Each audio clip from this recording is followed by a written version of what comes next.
Olá, queridos amigos e irmãos, obrigado por podermos estar juntos mais uma vez.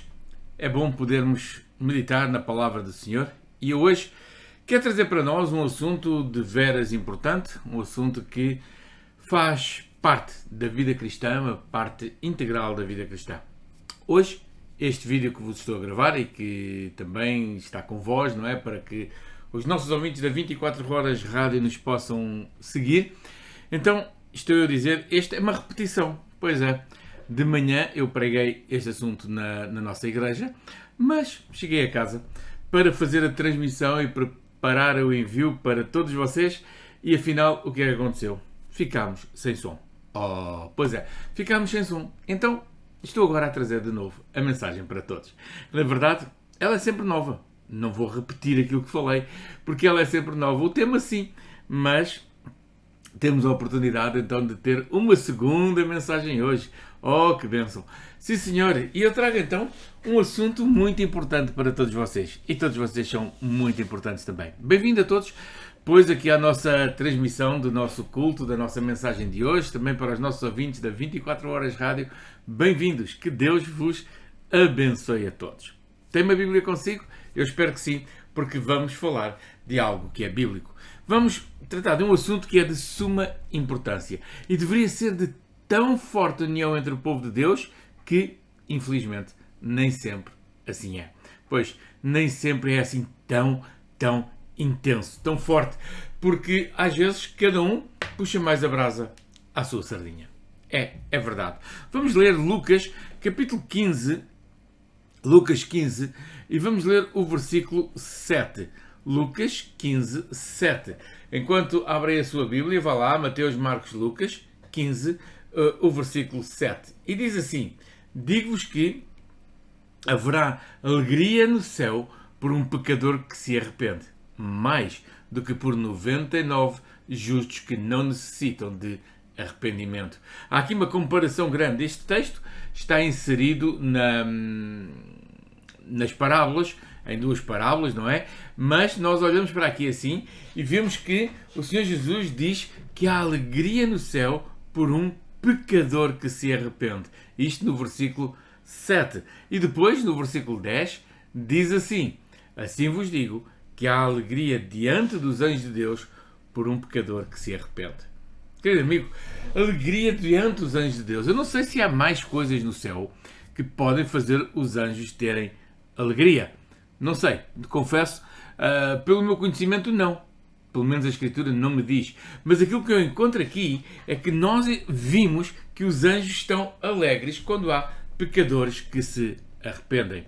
Então, nós olhamos para este versículo e devemos ficar contentes. Nós que já nos arrependemos, que já fomos salvos, já temos a graça salvadora do Senhor connosco, então lembremos que houve um dia no passado em que os anjos se alegraram por causa da nossa salvação. Então, os anjos alegram-se no céu. Alegram-se no céu porquê? Qual é o motivo?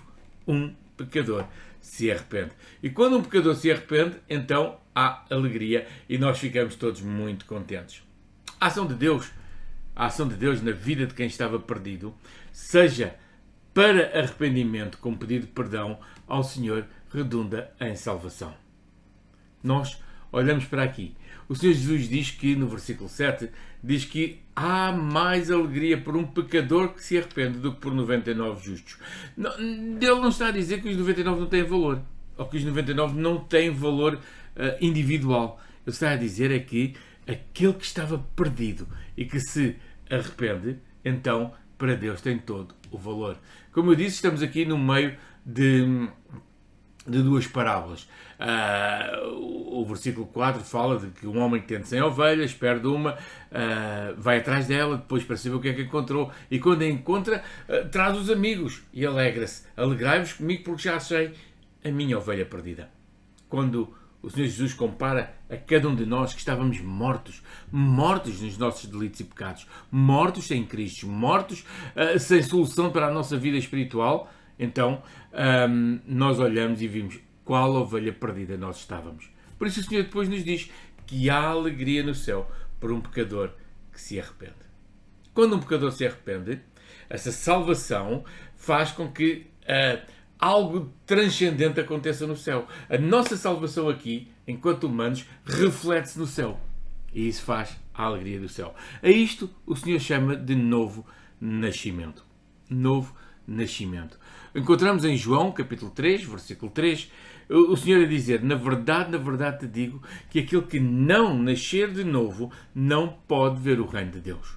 Nascer de novo. Sim, não podemos voltar a entrar no ventre da mãe para nascer, mas é um nascimento agora espiritual.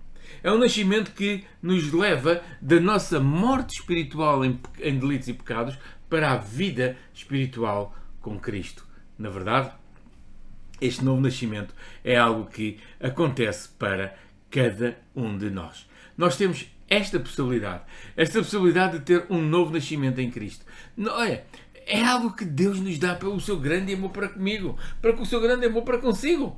Deus tem amor para connosco. Então Ele dá-nos a possibilidade de, nós que estragamos tudo por causa do nosso pecado, agora podermos ter vida com abundância, vida com sentido, porque o Senhor Jesus veio para isso mesmo. O novo nascimento, este novo nascimento que se dá na minha vida, que se deu na minha vida há já mais de 40 anos, é o mesmo nascimento que se pode dar na sua vida e pode dar na vida de cada um. Então, este novo nascimento leva-nos para a graça de Deus. Dá-se em nós, por causa do amor de Deus para connosco. Deus ama-nos. Já consegue entender isto? Consegue entender que Deus tem amor para consigo? Tem muitos problemas. Pois, não... Parla um pouco. Pensa um pouco. Imagine, tendo Deus do seu lado, tem muitos problemas. Imagine o que era não ter Deus do seu lado. Se estamos do lado do vencedor e temos problemas, então imaginemos, estando do lado do inimigo, quantos problemas nós iríamos ter. Não é? O que é que nós vamos fazer? Como é que seria a nossa vida? O que é que nós estamos a fazer? Nós devemos olhar a Escritura. Devemos olhar a Escritura e vamos ler João. Evangelho de João. Abra aí a sua Bíblia, vamos lá, eu também vou abrir aqui assim. João 3, 15 até 18. João 3, 15 a 18. Para que todo aquele que nele crê não pereça, mas tenha a vida eterna. Foi para isso que Jesus veio. Ele veio para que todo aquele que nele crê não pereça, mas tenha a vida eterna. E depois o versículo 16, talvez o versículo mais conhecido de toda a Escritura, diz que Deus amou o mundo de tal maneira que deu o seu único Filho. Deus deu o seu único Filho para que todo aquele que nele crê não se perca, mas tenha vida eterna. O objetivo de Deus para connosco é que nós não fiquemos perdidos. Por isso é que Deus quer que todo o homem se salve, que nós não fiquemos perdidos. Antes tínhamos vida eterna, porque foi para isso que Jesus veio. O versículo 17, João 3, 17, diz: porque Deus enviou o seu Filho ao mundo, não para que condenasse o mundo. Não para que condenasse o mundo, mas para que o mundo fosse salvo por ele. Então, precisamos crer em Jesus para não sermos condenados. Quem crê nele não é condenado. Quem crê no Senhor Jesus não está condenado. Quem crê para a salvação. Quem crê que Jesus é aquele que morreu por si, se entregou, ressuscitou e está à direita de Deus Pai, subiu ao céu. Quem crê em Jesus não está condenado. Quem crê nele não é condenado, mas quem não crê já está condenado. Diz o texto sagrado. Porque não creu no unigênito Filho de Deus. Estava difícil. Porque não crê no nome do unigênito Filho de Deus. É preciso crer em Jesus para a salvação. E agora, meus amados irmãos e amigos, tomemos nota do seguinte. Se por um lado, o nosso pecado estragou tudo, verdade, o nosso pecado estragou tudo, afastou-nos de Deus, tirou-nos da direção, tirou-nos da graça, tirou-nos da comunhão com Deus, o nosso pecado estragou tudo, fez separação eterna entre nós e Deus. Se por um lado o nosso pecado fez separação eterna entre nós e Deus, pois a Bíblia diz que todos pecaram e separados estão da glória de Deus, ou seja, não há nenhum humano, não houve nenhum humano, não vai haver nenhum humano que tenha vivido ou que viva sem ter pecado, porque todos pecaram e separados estão da glória de Deus. Então, se todos pecaram, não há quem não tenha pecado. Todos somos pecadores. Então, se por um lado o pecado faz eterna separação entre nós e Deus, por outro lado, Jesus veio ao mundo para nos trazer vida com sentido, vida com propósito, para nos trazer vida eterna, nos trazer a salvação. Diz o texto de João 14,6. Conhece de cor? João 14,6. Eu sou o caminho, eu sou a verdade, eu sou a vida. Ninguém vem ao Pai senão por mim. O Senhor Jesus é claro. Eu sou. Eu particularmente gosto muito dos textos que afirmam em relação a Deus, a Jesus. Eu sou. Aquele texto do Antigo Testamento em que o Senhor nosso Deus diz: eu sou o que sou. Pronto, ponto final. Não há mais. Ele é o que é. E o Senhor Jesus também diz: eu sou o caminho. O caminho para quê? O caminho para a salvação. Eu sou o caminho. O caminho não é um caminho, é o caminho. Eu sou a verdade. A verdade que é? A verdade que dá a salvação. Além da verdade, não há outra coisa. A verdade, eu sou o caminho, eu sou a verdade, eu sou a vida. A vida eterna, a vida com sentido. A vida que estava no início com o Pai e que agora estou aqui para trazer vida para vocês. Eu sou. E ninguém vem ao Pai senão por mim. Nós não conseguimos chegar até Deus se não for através de Jesus. Por isso a Escritura diz que Jesus é o único mediador entre Deus e os homens. O único mediador, não há outro. Porquê? Porque Ele é que é aquele que é eterno. Ele é que é aquele que veio do céu para habitar entre nós, para vir dar a sua vida connosco. O próprio Deus tomou a forma de homem. Não quis ser igual a Deus, sendo Deus, Ele não quis ser igual a Deus, antes aniquilou-se a si mesmo, tomando a forma de homem, em Maria, e veio viver para morrer por nossos pecados. Tome nota, querido amigo. Tome nota.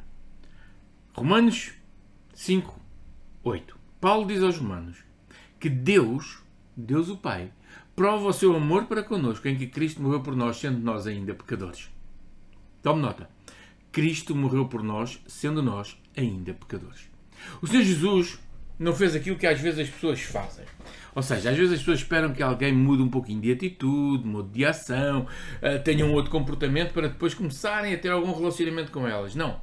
Nosso Deus provou o seu amor para connosco quando nós ainda vivíamos no pecado. Quando nós vivíamos no lamaçal do pecado. Quando nós vivíamos sem Cristo. Quando nós estávamos mortos nos nossos delitos e pecados. Quando você estava morto no seu delito e pecado. Sem Cristo. Por isso, agora ele diz: nós ainda éramos pecadores quando Deus nos amou. Ele não esperou que nós ficássemos bons. Ele não esperou que nós fôssemos bonzinhos. Porque se esperasse, então eu diria eu que nem hoje. Nem hoje. Porque nós não somos bonzinhos. Nós somos maus por natureza. Somos pecadores por natureza. Agora, há algo que é fantástico. É que a graça de Deus é de tal forma extensível ao ser humano que, sendo todos pecadores, Deus quer que todos se salvem. Deus não quer deixar ninguém para trás. Ele quer que todos se salvem. Nós precisamos ter isso então em atenção. E quando falamos de batismo, como eu falei no início, quando nós falamos de batismo, nós precisamos entender o porquê de querer ser batizado. Não é para pertencermos a uma igreja. O batismo não nos dá uma filiação de membros em lado nenhum. Embora que muitas igrejas realmente aceitam como seus membros, só querem os seus membros, se tiverem sido pessoas batizadas. Ok, mas o batismo em si não abre a membresia de ninguém. O batismo em si não nos torna sócios de lado nenhum. Não nos torna associados de nenhuma igreja, de nenhuma organização. Não. O batismo não é nada disso. Porquê é que eu quero ser batizado? Ou porquê é que eu quero receber o batismo? Tome nota destas 4 coisas. Pelo menos. Primeira, porque eu reconheço que sou pecador e preciso de perdão. Quando alguém chega junto do seu pastor, ou quando alguém entende que precisa ser batizado, tem que ter entendido já que reconhece o seu pecado e que precisa de perdão. Porque senão não vale a pena. O batismo não salva. O batismo não traz um novo nascimento. Deve ser o reflexo desse novo nascimento. O batismo não nos faz mais homens ou mais mulheres. Nem nos faz mais adultos ou menos adultos. Portanto, porquê é que eu preciso ser batizado? Espera, eu preciso ser batizado porque eu reconheço que sou pecador e preciso de perdão. Mas também eu reconheço o meu pecado e peço perdão a Deus. Então quando eu reconheço que sou pecador e preciso de perdão, quando eu reconheço que peço perdão a Deus e peço mesmo perdão a Deus, eu preciso ser batizado. Porque entendo que Jesus deu a sua vida por mim. Ele deu a sua vida por mim, deu a sua vida para que eu pudesse ter vida. Ele entregou-se para que eu pudesse ter vida. Então Jesus veio para dar a sua vida. Logo, Ele é o único Jesus que me pode salvar. Então, Jesus é o único que me pode dar garantia de vida eterna. Por isso, eu preciso de ser batizado, porque eu reconheço que Jesus deu a vida por mim. E porque, agora aqui dá um jeito de conclusão àquilo que estamos a dizer, é porque já pedi a Deus que me salve por Jesus Cristo e sei que estou salvo. Sei que já se deu em mim um novo nascimento. Este novo nascimento é o resultado de reconhecermos que somos pecadores e pedimos perdão. É o resultado de pedir perdão a Deus para que o nosso pecado fique livre. É o resultado de que Jesus foi o único que deu a sua vida por mim. Então, perante tudo isso, eu posso dizer: Senhor, eu sei que já estou salvo, por isso eu quero ser batizado. Mas, se ouvistes tudo isto e ainda não tens essa certeza, perante tudo isto que estamos a falar, há duas situações. Ou a tua situação realmente é a situação de quem já tem Cristo como Senhor e Salvador, e então sim, podes ser batizado. Ou então precisas de tomar uma decisão. Uma decisão de te entregares a Cristo. E aí não podes ser batizado. Não deves, pelo menos. Porque o batismo não é, como eu disse, uma associação. O batismo é o testemunho da tua fé. O testemunho de que Cristo morreu por ti. Tu estás a dizer: olha, eu estou aqui porque Cristo morreu por mim, então eu quero dar esse testemunho de fé. Se ainda não tens certeza de salvação, se ainda não tens certeza de que Jesus morreu por ti, de que já estás salvo em Cristo Jesus, se ainda não tens certeza que se morreres hoje, não importa a tua idade, tu vais estar com Cristo na eternidade, então não podes ser salvo. Porque uma coisa é sermos criaturas de Deus. Criaturas todo o mundo é, toda a gente foi criado por Deus, todo o ser humano é criado por Deus, não importa quem. Portanto, tu és criatura de Deus. Mas o que o texto sagrado nos diz, João 1,12, é que a todos quantos o receberam, deu-lhes o poder de serem feitos filhos de Deus. Aos que creem no seu nome. A todos quantos o receberam. Portanto, para sermos filhos de Deus, temos que ter recebido Cristo como nosso Senhor, como nosso Salvador. Assim nós podemos olhar e fazer uma avaliação pessoal da nossa vida. Qual é a minha situação? Como é que eu estou? O que é que está-se a passar comigo? Eu já estou salvo? Tenho dúvidas? O que é que me falta?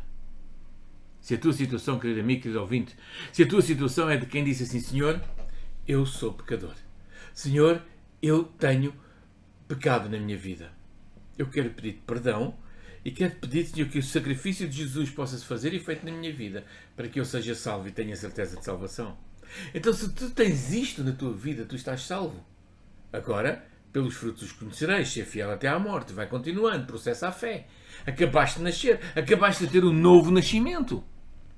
Ok? Por isso, vai em frente. Nós precisamos olhar aquilo que o texto diz. A Bíblia Sagrada, o texto sagrado, diz-nos, Romanos 10, 9 e 10, se com a tua boca confessares ao Senhor Jesus e em teu coração creres que Deus o ressuscitou dos mortos, então serás salvo. Visto que com o coração se crê para a justiça e com a boca se faz confissão para a salvação. Se com a tua boca confessares. Se com a tua boca tu proclamares: olha, eu creio em Jesus como meu Salvador. Jesus é o meu único Senhor. Jesus é o meu único Salvador. Se com a tua boca confessares. Mas não é só uma coisa de 31 de boca, como dizemos por aqui. É uma coisa daquilo que nós queremos no nosso íntimo. Eu creio no meu íntimo que Jesus é o meu Salvador. Então, quando tu crês isso, tu precisas de confessar. Não é aquela ideia de que só precisamos de demonstrar por atitudes, por ações, pelo nosso dia-a-dia. Não é essa a ideia. A ideia que o Senhor nos diz, aquilo que Paulo nos diz aqui aos Romanos, é que precisamos de confessar, precisamos de proclamar, não é? Precisamos de tornar audível aquilo que nós queremos. Precisamos de dizer aos outros. É por isso que o Senhor Jesus nos diz para ir e proclamar o Evangelho. Proclamar é falar, confessar. Então, nós temos que falar e confessar aquilo que está no nosso coração, na nossa fé. Visto que com o coração se crê para a justiça. E com a boca se faz confissão para a salvação. Meu querido amigo, querido irmão, se nós, ou se você está a pensar em batismo, em receber o batismo cristão, o batismo bíblico com água, em nome do Pai, do Filho e do Espírito Santo, é preciso, primeiramente, crer. Crer. Não é uma questão de dizer eu acredito que Deus existe. Não, isso o diabo também acredita e não é por aí que ele vai ser batizado. Não é por aí que ele vai ser salvo, vai ter um outro relacionamento com Deus. Ele já o teve no passado, mas o egoísmo fez com que ele se afastasse de Deus. Aquilo que estou a dizer é que é preciso crer. Eu creio que Ele é o meu Salvador. Também é preciso confessar. Quando nós confessamos, dizemos, é preciso dizer, é preciso proclamar, é preciso dar um testemunho audível. É preciso dar um testemunho de que Deus é de que Jesus é o seu Salvador. E só depois disso é que é preciso e possível receber o batismo com água em nome do Pai, do Filho e do Espírito Santo. E eu queria dizer-lhe aqui assim uma parte, fazer aqui uma parte. Creio que na Bíblia a situação de fazer algo em nome do Pai, do Filho e do Espírito Santo só acontece no batismo. Não há mais nenhuma situação em que seja feita em nome do Pai, do Filho e do Espírito Santo. Porquê? Porque aqui envolve uma outra pessoa. Nós não falamos com Deus em nome do Pai. Nós não falamos com Deus porque Deus, eu quero falar contigo no teu nome. Não. O Senhor Jesus e a Escritura ensina-nos tudo quanto pedires ao Pai em meu nome. E quando o Senhor Jesus ensinou a orar, Ele disse, portanto vós orareis assim, Pai Nosso. Nós oramos a Deus Pai em nome de Jesus. O Espírito Santo, a terceira pessoa da Trindade, é aquele que trabalha connosco na nossa vida, trabalha connosco na vida do pecador para lhe mostrar o caminho para a salvação. Portanto, nós temos aqui assim, não é uma hierarquia, porque são Deus Pai, Deus Filho e Deus Espírito Santo, não há aqui hierarquia nenhuma, há atividades diferentes. E por isso nós precisamos de confessar que Jesus Cristo é o nosso Salvador, precisamos de confessar perante o mundo para a glória de Deus Pai. E isto reflete a ação do Espírito Santo na nossa vida. Então, diz o Senhor Jesus que quando nós estamos a confessar Jesus como Senhor e Salvador, nós estamos a anunciar a sua mensagem, estamos a fazer discípulos. Não é, meu querido amigo, não é, meu querido ouvinte, não é para si que está aí desse lado, não é uma religião, não é adesão a uma igreja, não é a adesão a um clube, é sim o testemunho público de que alguém, no caso pessoal, já creu em Jesus como seu Senhor e seu Salvador. E tendo crido em Jesus como Senhor e Salvador, agora quer ser discípulo.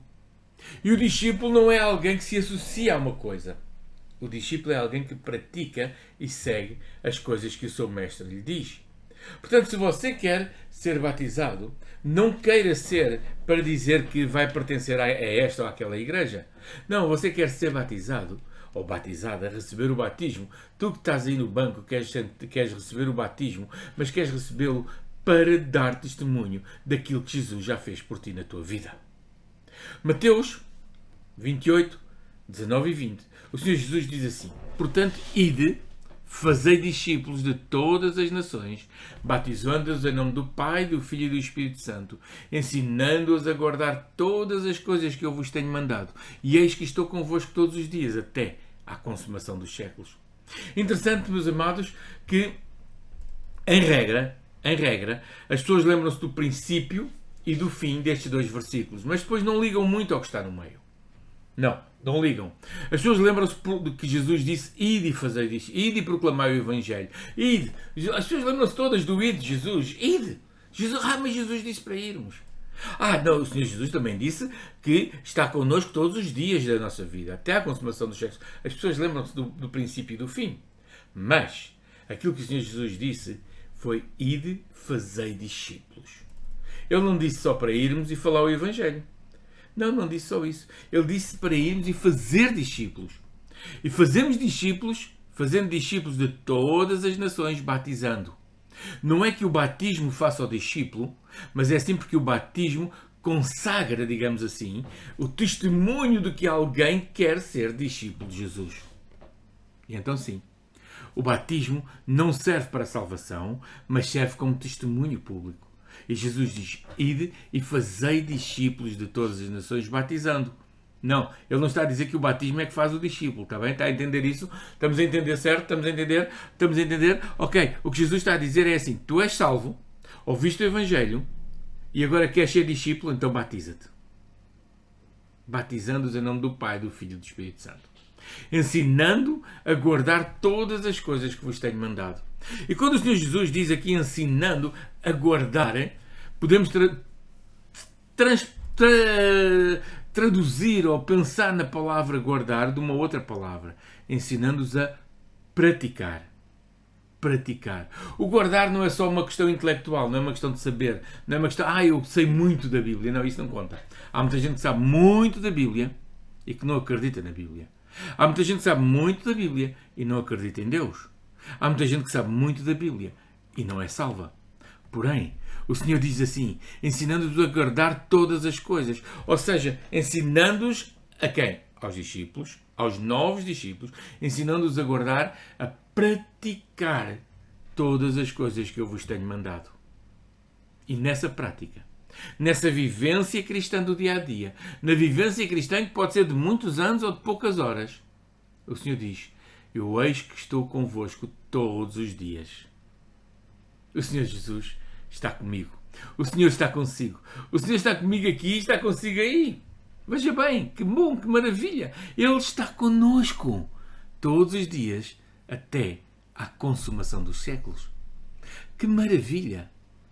Nós temos alguém que veio do céu, viveu entre nós, foi morto injustamente, os seus acusadores não lhe encontraram acusação, não lhe encontravam razão de acusação, mas ele foi condenado, foi crucificado, foi morto, foi sepultado, ressuscitou, houve provas da sua ressurreição, foi visto depois por mais de 500 pessoas de uma só vez, ele esteve no meio dos discípulos, subiu ao céu, foi visto a subir ao céu e está connosco todos os dias até à consumação dos séculos. Então, para quem quer ser batizado, tem que ter isto na sua mente, mas sobretudo no seu coração, tem que saber, não é uma questão de saber somente intelectual, é uma questão de saber de fé. Se eu morrer agora, eu vou estar com Cristo. Mas eu quero ser batizado antes. Eu quero mostrar, pelo meu batismo, eu quero mostrar que sou discípulo de Jesus. E o discípulo segue o mestre. Não sei se o meu querido amigo e ouvinte se já viu daqueles filmes de karatê, ou de artes marciais, não é? Bruce Lee, etc. Alguns outros, em que há um mestre e o mestre tem os seus discípulos. E os discípulos fazem tudo para querer ser iguais ao mestre. Fazem os mesmos movimentos, querem estudar, querem aprender, querem fazer como ele, querem ser tão bons como o mestre. Aquilo que o Senhor Jesus está aqui a dizer, olha, ide, vão, fazer discípulos de todas as nações, batizando-os em nome do Pai, do Filho e do Espírito Santo. Eu quero ter discípulos, quero ter gente que faça como eu, quero ter gente que me siga para que o Evangelho possa ir mais longe. E fiquem descansados. Eu estou convosco até à consumação dos séculos. E para terminar, querido amigo, eu quero trazer-vos um outro versículo do Evangelho segundo São Marcos, capítulo 16, o versículo 15, que diz: disse Jesus, ide por todo o mundo, pregai o Evangelho a toda a criatura. Toma atenção, quem crer e for batizado será salvo. Quem não crer será condenado. Quem crer será salvo. Quem não crer será condenado. Nós estamos a dizer que precisamos de crer para salvação. Mas quem não crer está condenado. Nós olhamos para os textos bíblicos e o texto diz sempre que é preciso crer. É preciso ter a certeza da fé em Cristo, nosso Senhor Jesus. É preciso termos a certeza de que Jesus morreu por nós. O batismo não é mais do que um testemunho bíblico daquilo que Jesus fez por nós. Ele deu a sua vida por nós. É preciso confessarmos. Se com a tua boca confessar, não esqueça isso, se com a tua boca confessares. E aqui Marcos diz assim: pregai o Evangelho a toda a criatura. Quem crer e for batizado será salvo. Mas tome nota, quem não crer será condenado. Você, por exemplo, todos conhecemos o ladrão na cruz. Ele não teve tempo de ser batizado, mas o Senhor Jesus disse: hoje estarás comigo no paraíso. Não é? Ele não teve tempo para ser batizado. O batismo não salva, mas o Senhor Jesus disse-lhe: hoje estarás comigo no paraíso. Então, o estar com o Senhor precisa primeiramente da fé, de crer. Paulo diz aos Efésios: pela graça sois salvos. Não vem de vós, não vem das obras, para que ninguém se glorie. É pela graça. Pela graça somos salvos. É a ação de Deus na nossa vida. Então, se é a ação de Deus na minha vida, primeiramente, antes de eu querer ser batizado, eu preciso crer em Jesus. E meu querido amigo, querido ouvinte, nós que estamos por aqui na 24 Horas Rádio e que chegamos a todos os lugares do planeta, não é? Toda a gente, em todo o lugar, eventualmente temos muita gente aí à nossa volta que crê em Jesus e ainda não foi batizado. Ainda não recebeu o batismo. Porquê que espera? Porquê que espera? Olha, fale connosco. Fale connosco. Dê este testemunho de fé. Jesus é seu Senhor. Jesus é seu Salvador. Jesus é aquele que deu a sua vida por si. Então fale connosco. Queremos que você tenha este privilégio de receber o batismo com água em nome do Pai, do Filho e do Espírito Santo. A questão é crer. O batismo é seguir. E termino com esta frase. O batismo é por declaração pública. O batismo é uma declaração pública e bem visível. Pública e bem visível. Ou seja, não é para ser feito num sítio fechado, sem que ninguém veja. Não. O batismo é uma declaração pública e uma declaração bem visível da graça invisível de Deus na nossa vida para a eternidade. A graça invisível de Deus na nossa vida é a graça da salvação. Não podemos ver onde é que estamos salvos. Se é aqui no braço, se é no cotovelo, se é na cabeça, se é no coração. Não, isso não se vê. É em nós, é o nosso espírito, é a nossa alma. Mas isso é a graça invisível. Mas ao recebermos o batismo, estamos a transmitir a mensagem visível daquilo que Deus fez. Talvez você, querido ouvinte, esteja aqui mesmo no Facebook, no YouTube, não importa onde. Você que está a ouvir-me e está a dizer: olha, eu quero receber Jesus como meu Salvador. Eu quero receber Jesus como meu Senhor e como meu Salvador. Ok, isso é a sua melhor decisão, faça-o agora. Mas eu já recebi Jesus como meu Salvador e não tenho uma igreja onde ser batizado. Porque me exigem isto, exigem aquilo, pedem-me mais isto e pedem-me mais aquilo, se calhar até me pedem o IRS. Não pedimos nada disso. Então, fale connosco. Olha, eu vou-lhe deixar um site onde você pode falar comigo. Eu vou dizer para todos os meus ouvintes, no Facebook, YouTube, na 24 Horas Rádio, na igreja, onde quer que seja, palavraabertaportugal.pt. Aí nesse site você tem lá um acesso a 4 passos para entender melhor este processo de salvação. Fale connosco. Entenda, responda, não fique sem Cristo. Lembre-se, quem crer e for batizado será salvo. Vamos fazer uma celebração de batismos e talvez você possa ser também um daqueles que Deus quer abençoar com o batismo. Dar o seu público testemunho de fé. Bom, eu quero orar por si. Vamos orar? Querido Deus e querido Pai, é bom, Senhor, estarmos na Tua presença. Eu quero, Senhor, nesta hora pedir a Tua bênção sobre os meus irmãos. Pedir a Tua bênção sobre cada irmão na 24 Horas Rádio, na igreja, no Facebook, no YouTube, onde quer que estejam, Senhor. Aqueles que estão para nos ouvir, sobretudo para ouvir a Tua palavra que Tu tens para nós. Eu quero rogar-te, Deus bendito, que a Tua palavra toque vidas e toque corações. Pai, sejas glorificado. Eu quero rogar-te, Senhor, por salvação de almas, Senhor. Eu quero rogar-te por aqui os meus amigos que estão a ouvir-nos possam ser tocados pela ação do Teu Espírito Santo. Deus, sejas Tu glorificado na vida de cada um. Não deixes, Senhor, que algum continue com dúvidas, Senhor. Ajuda-nos a poder falar contigo. Ajuda-nos, Senhor, a poder fazer a tua vontade em cada momento. Pai, queremos ver almas salvas. Queremos ver almas neste país, onde quer que cada um esteja, Senhor. Queremos ver almas a serem ganhas por Cristo Jesus. Deus, obrigado. Obrigado pelo teu muito amor. Dá-nos da tua direção. Dá-nos a tua graça. Dá-nos a tua bênção, Pai. Obrigado. Obrigado, Senhor. No nome e por amor de Jesus, para a tua glória. Amém. Amém. Então, meu querido ouvinte, meu querido amigo, se está com alguma dúvida, visite-nos lá, www.palavraabertaportugal.pt. Deus abençoe a sua vida. Amém.